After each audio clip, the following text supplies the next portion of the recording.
Hello friends, আমি নিলয়। আপনারা দেখছেন নীল বনসাই গার্ডেন। আজকে এই ভিডিওতে আমি আপনাদের দেখাবো আপনারা খুব সহজেই কী করে একটি বাগানবিলাস বনসাই তৈরি করবেন।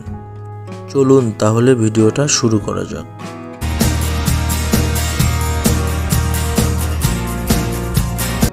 বাগানবিলাস বনসাই সবসময় অন্যান্য গাছের থেকে সবথেকে বেশি সুন্দর হয়ে থাকে।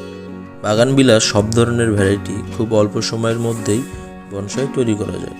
আপনারা খুব ভালো করে জানেন যে বাগানবিলাস গাছের সবসময় ডগায় ফুল হয়। এই কারণে যদি গাছটিকে বনসাই শেপ না দেওয়া হয় সেক্ষেত্রে গাছের লুকটা সুন্দর হয় না।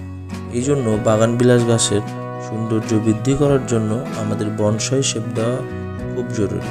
আর বনসাই শেপ দিলে গাছে ফুল ফুটলে গাছটিকে প্রচুর সুন্দর দেখায়।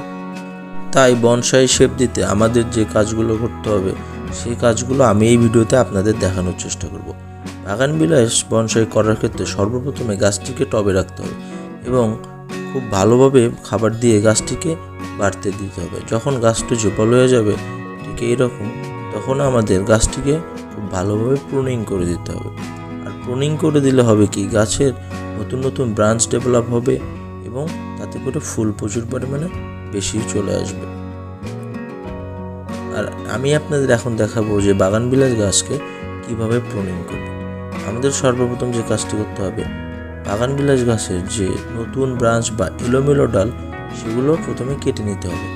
আর প্রথম নিয়ম অনুযায়ী গাছের সামনের দিকে বেরিয়ে আসা ডাল রাখা যাবে না এবং যে ডালটি উপর দিকে গিয়েছে সেই ডালটি রাখা যাবে না।